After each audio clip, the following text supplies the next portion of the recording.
Você já percebeu que crianças com síndrome de Down têm mais dificuldades para dormir bem? Muitas vezes os pais pensam que é só uma fase, mas na realidade há motivos específicos para que isso aconteça. Hoje eu vou te explicar por que isso acontece e como você pode ajudar na prática o seu filho a dormir melhor. Olá, meu povo, tudo bem com vocês? O meu nome é Ariane Gadioli, eu sou terapeuta do sono familiar e antes de qualquer coisa já dá um like nesse vídeo e se inscreve no meu canal. O sono, ele é mais desafiador na T21, por causa da anatomia respiratória.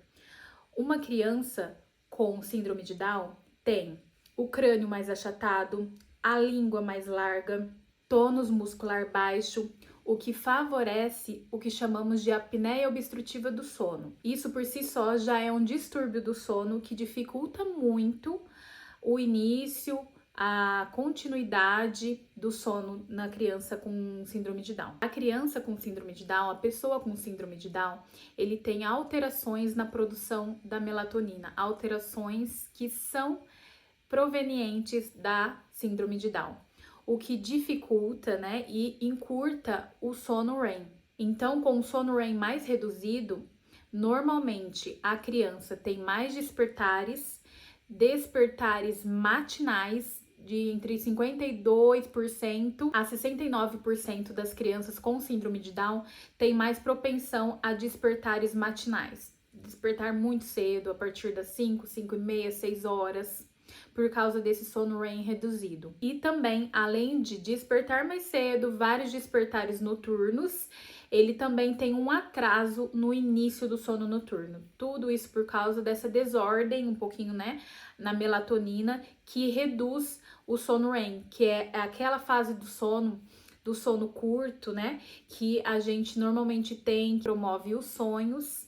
Então, uma criança com síndrome de Down tem essa propensão de acordar mais cedo, ter mais despertares noturnos e ter o início do sono noturno um pouco mais atrasado. E com essa, aqui a gente fala que também a criança com síndrome de Down tem a acetilcolina reduzida, o que traz um pouco de influência no sono REM, que também implica na memória, no aprendizado. Por isso que por si só, crianças com síndrome de Down tem um pouquinho menos capacidade cognitiva, porque com o sono REM prejudicado, influencia diretamente na memória de curto prazo, né, e nas consolidações de todas as memórias e na aprendizagem como um todo. Crianças com síndrome de Down também têm por si só mais ansiedade, dificuldades em criar relações positivas com o sono.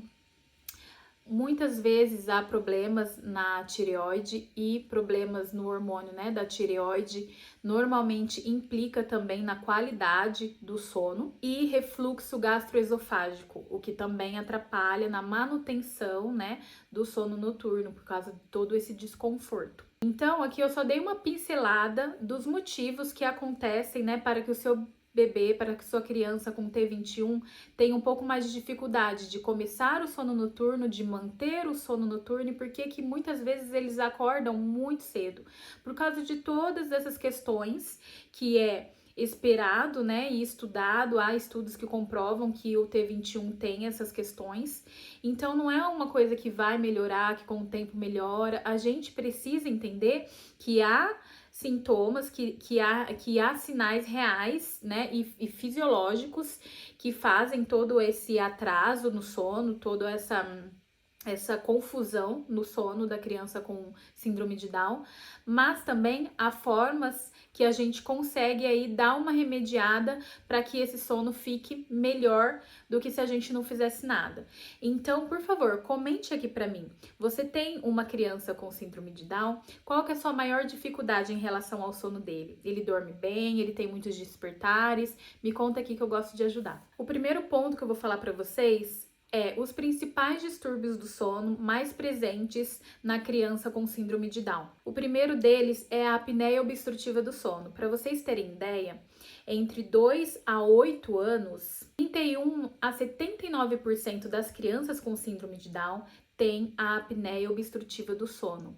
E isso pode chegar até 90% na fase adulta. ou seja, de 2 a 8 anos de idade, de 31 a 79% das crianças com síndrome de Down vão ter apneia obstrutiva do sono.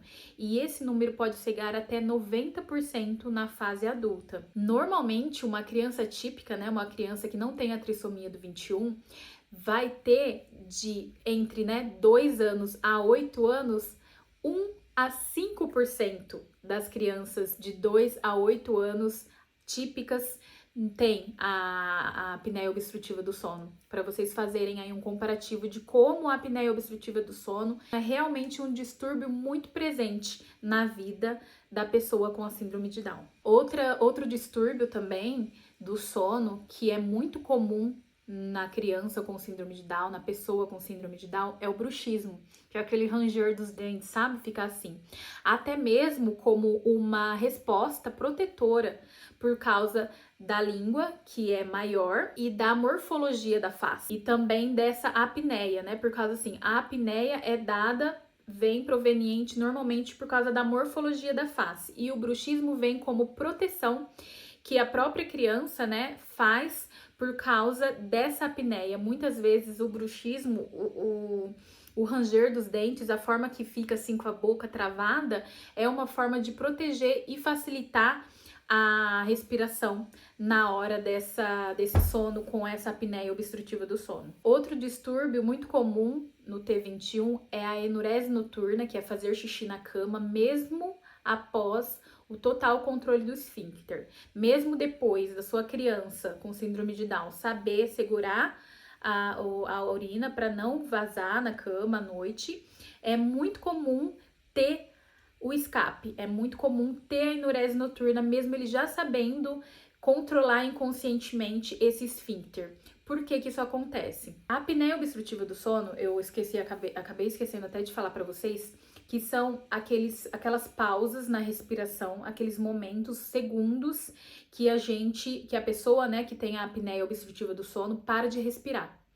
Então, a criança, né, com síndrome de Down, que tem a apneia obstrutiva do sono, nesses momentos de apneia, o corpo por si só, eu não vou ficar falando para vocês nomenclaturas difíceis de hormônios e tudo mais, mas libera, né, um hormônio que aumenta a produção da urina. Então, nessa apneia, nisso que o corpo para, né, que para a respiração, mesmo que momentaneamente por segundos, como acontece na apneia, o corpo sofre pequenos despertares, micro despertares, e nesses micro despertares, o corpo sai daquele sono.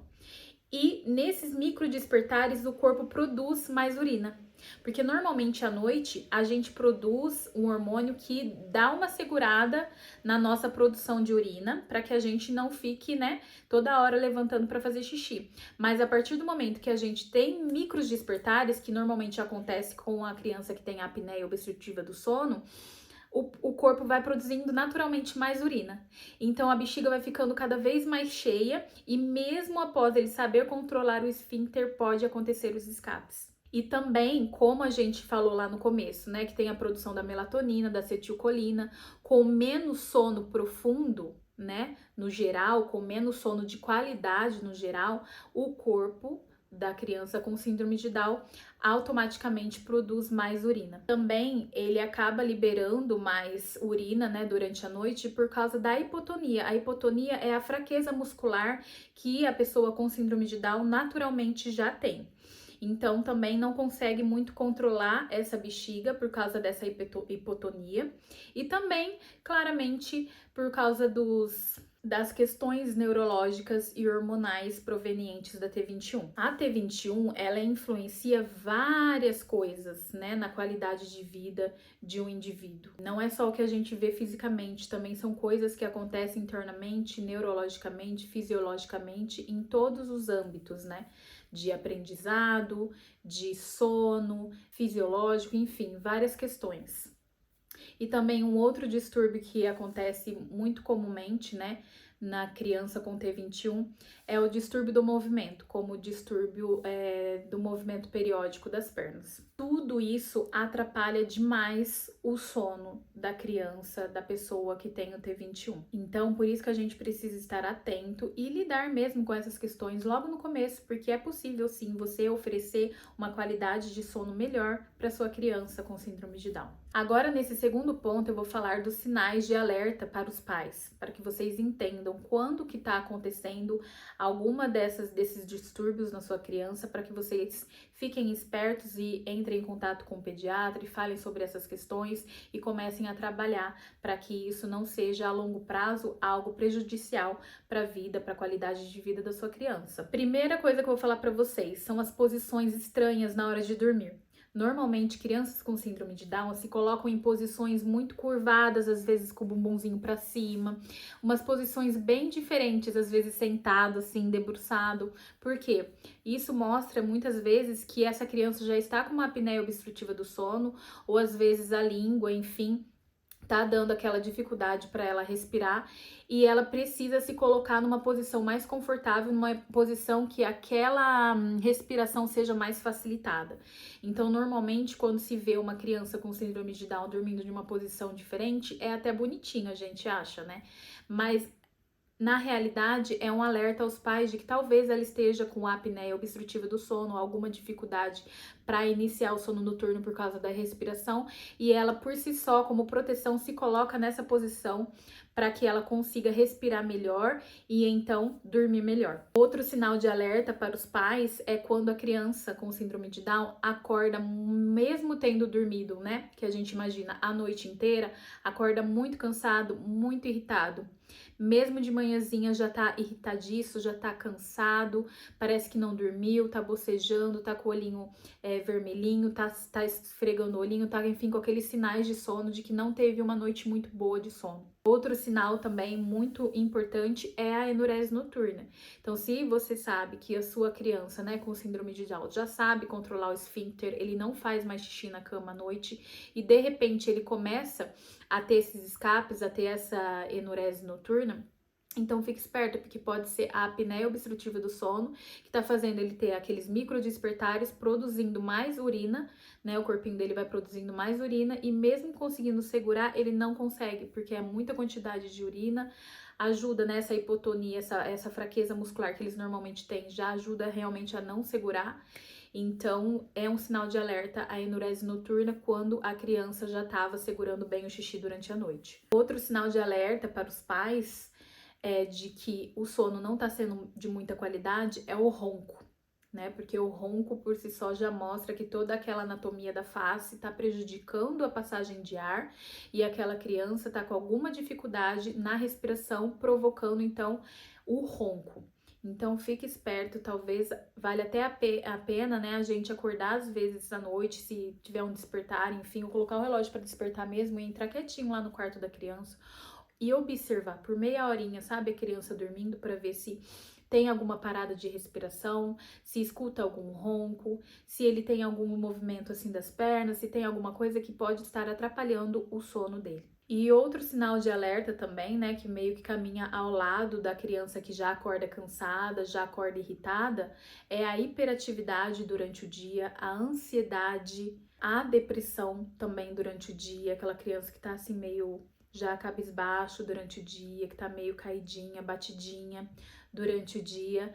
É uma criança que não consegue regular as emoções, que normalmente não é motivo, não seria motivo dele ter uma crise, ter um ataque, de repente não, ele já chora, ele já não consegue se controlar, não consegue se regular emocionalmente, mesmo você estando regulado emocionalmente, né? Porque a gente sabe que crianças, elas precisam da nossa regulação emocional para se regular. A gente não pode esperar que elas já tenham isso formado. A gente precisa estar com a nossa regulação emocional em dia para que a gente consiga passar. Se mesmo você estando tranquila, às vezes fazendo uma coisa que normalmente ele não se irritaria naquele momento, e ele tá aí com uma baixa de regulação emocional, pode ser sim um sinal de alerta de que a noite não tá sendo suficiente, o sono não está sendo bom. O terceiro ponto que eu vou falar aqui para vocês são as possíveis soluções clínicas que podem ajudar, né, essa criança com síndrome de Down, que eu gostaria que vocês soubessem que há sim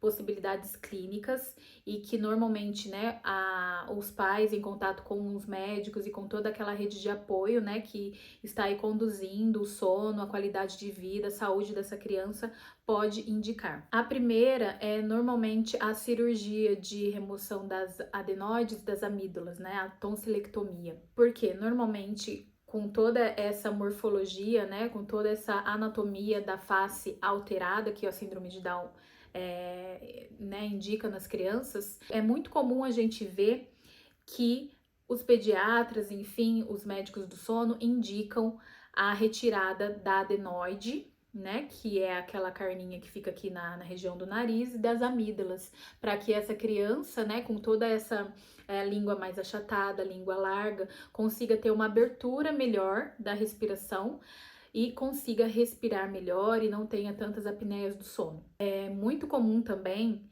a gente vê, né, em casos mais graves de apneia obstrutiva do sono, o uso do CPAPs, que é uma máscara, assim, sabe, de oxigênio na hora de dormir. É realmente uma coisa muito desconfortável, mas é muito recomendado para apneia obstrutiva do sono mais graves, mais severas. E mais uma vez eu digo, em conversa com o médico do sono, conversa com o pediatra da sua criança, que você vai saber se isso vai ser realmente necessário. Outras possibilidades também que o pediatra pode indicar são corticoides nasais, né? Corticoides nasais para facilitar toda essa respiração que é prejudicada no síndrome de Down. E também é interessante eu falar para vocês todos os especialistas que podem fazer parte desse núcleo, né, de pessoas que estão ajudando aí, promovendo uma qualidade de vida maior para o seu filho com síndrome de Down. Às vezes a gente tem uma visão um pouco distorcida sobre a rede pública de saúde, mas muitas vezes, se a gente pesquisar, se a gente for atrás, talvez tenha assim como a gente fazer ali uma equipe, né, de profissionais em prol da criança com a síndrome de Down e oferecer da melhor forma possível a qualidade de vida para ela. Então podemos ter acompanhamento com otorrino, com o pneumologista, com o médico do sono ou neurologista, fisioterapeutas, fonoaudiólogos, dentistas, cardiologistas, endocrinologistas e nutricionistas, né? E além, é claro, de uma terapeuta de sono, muitas vezes o médico de sono ele não vai estar ali tão embasado nas técnicas de sono que nós, como terapeutas de sono, podemos proporcionar a uma criança, né, com uma dificuldade no sono. Às vezes o médico do sono vai ser alguma coisa assim mais técnica, mais aprofundada em relação ao fisiológico daquela criança, aos medicamentos, às cirurgias, enfim, tudo que pode ser positivo por esse lado. E uma terapeuta de sono ao lado, né, de toda essa equipe vai ser também fundamental para que a sua criança tenha uma qualidade de sono melhor e com isso uma qualidade de vida aumentada. Então, eu gostaria de falar para vocês que se você tem uma criança com dificuldades no sono, seja ela com síndrome de Down, seja ela autista, seja ela típica, eu gostaria de falar para vocês que é muito importante vocês procurarem uma terapeuta de sono com formação, com embasamento, para que você não coloque a vida, né, a saúde mental da sua criança em risco. Porque muitas vezes a gente quer fazer o que a gente vê pela internet, que a gente vê no videozinho curto, que a gente vê a vizinha falando que deu certo com o filho dela, mas não necessariamente é a melhor coisa pro mental da nossa criança naquele momento, né? A curto prazo pode até ajudar esses métodos que envolvem choro, mas a longo prazo transforma a sua criança numa criança arredia, numa criança com ansiedade de separação, ou uma criança com apego, ou uma criança que não pode confiar em você, porque a longo prazo é que a gente vê todas as consequências dos nossos atos atuais, né, e pontuais se virando mesmo contra nós. Então, eu recomendo fortissimamente que vocês entrem em contato comigo, tiver com alguma dificuldade no sono dos seus filhos, vamos conversar. Esse contato que eu deixo aqui embaixo é o meu WhatsApp, vocês entram em contato diretamente comigo, não é nenhuma secretária, a gente pode conversar sobre o que está acontecendo no sono, se vale a pena esse momento a gente fazer um acompanhamento, né, uma consultoria, uma terapia de sono, e se não, Continua seguindo aqui nos meus vídeos que eu tenho certeza que vai ajudar demais vocês. E agora eu vou falar soluções práticas que eu dou como terapeuta de sono, né? Aquelas soluções práticas mesmo da terapia de sono com embasamento científico para que vocês já consigam colocar em prática a partir de agora na sua criança com síndrome de Down. Eu nunca vou cansar de falar que primeiramente a gente precisa ajustar a base. Ai, Ariane, o que é a base? O que tá em todos os vídeos que eu já gravei aqui para esse canal. Inclusive na minha playlist de Comece Por Aqui, se você procurar, você vai achar. É a rotina consistente, são os rituais previsíveis, é o ambiente adequado para proporcionar aquele sono para aquela criança. E a higiene do sono, né? Tudo que a gente faz, os movimentos que a gente faz antes de colocar aquela criança para dormir. Tudo isso vai deixar aquela criança no ponto para que o sono de qualidade seja possível naquela noite, naquela soneca. Isso é a base, independente da condição da sua criança, independente se tem síndrome de Down, se é autista, se é hiperativo, se é uma criança típica com muita associação de sono, independente de qualquer coisa, essa base a gente precisa saber. É o beabá da terapia do sono. Podemos usar também técnicas de autonomia de sono respeitosas, que não envolvam choro, que não envolva deixar a criança ali sozinho no quartinho dela até ela aprender a dormir. Então é aquela técnica do acolhimento que eu já também falei para vocês um vídeo aqui, inclusive tá na minha playlist. É a técnica do acalmar e devolver para o berço calmo. Não é uma técnica que envolve choro, tá? Todas as crianças precisam de técnicas gentis, técnicas respeitosas para que elas consigam dormir bem, pontualmente, né? Dormir bem a curto prazo e no longo prazo, que isso não seja algo assim danoso para o mental dela, para o emocional dela. Todas as crianças precisam de técnicas respeitosas, mas a criança com síndrome de Down precisa demais de acolhimento e precisa demais de técnicas respeitosas. Outra coisa que eu falo que é muito importante para vocês é evitar incluir novas associações. Isso eu falo para todas as crianças, mas por exemplo, minha criança tá com uma dificuldade de dormir essa noite, eu vou levar então para minha cama. Evita. Eu sei que a mãe, né, os pais de uma criança com síndrome de Down normalmente estão exaustos, estão cansados, não é fácil. Eu sei que não é fácil, mas evita incluir novas associações, porque depois vai ficando cada vez mais difícil e o fácil não vai se transformar, o difícil não vai se transformar fácil. Ele vai ficar cada vez mais difícil e a sua exaustão vai piorar. Então, se você já não tem o hábito de levar a sua criança com síndrome de Down para a cama, quando ele tiver vários despertares, quando ele tiver uma noite ruim, tenta também manter essa rotina de sempre acalmar e devolver ele para o cantinho dele. Eu sei que nem sempre vai ser possível isso, porque como mães exaustas que somos, né, a gente não é de ferro. É normal um dia, uma noite ou outra, a gente levar e incluir, querendo ou não, uma associação que não havia antes, levar para cama, cansar, falar assim, não, já chega, já é 4 horas da manhã, eu quero descansar, eu preciso descansar. E tudo bem, é o que eu falo também, sobreviva aquela noite, mas é verdade que quanto mais vezes a gente fizer uma técnica, mais certo é que aquela criança vai acostumar com aquilo. Então, se durante 30 dias no mês, 20 dias você levar ele para sua cama e só 10 dias você conseguir devolver ele calminho pro berço para ele se acostumar com o ambiente dele, é verdade que ele vai se acostumar a ir para sua cama, porque ir para sua cama vai virar a regra e não a exceção. O que a gente quer é o contrário. Assim como fazer uma dieta, a gente sabe que os erros vão acontecer e é comum que os erros aconteçam. Não quer dizer que uma pessoa consistente nunca vai errar, né? Até um atleta de ponta, ele tem os erros dele, mas a questão é que pessoas consistentes conseguem errar e voltar para o seu caminho. É a mesma coisa na terapia de sono, é a mesma coisa para ajudar o seu filho a dormir melhor. Erros acontecem, não vamos chamar de erros, mas vocês estão me entendendo, né?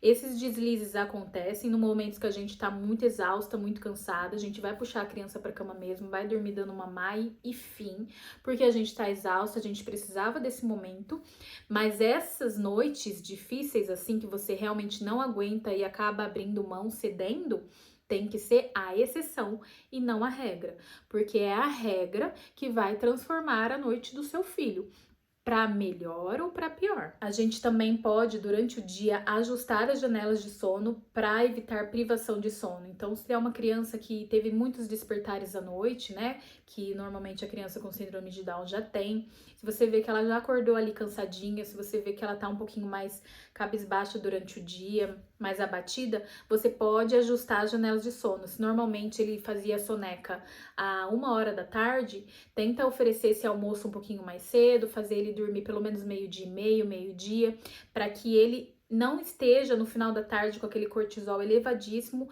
e naquela privação de sono, né?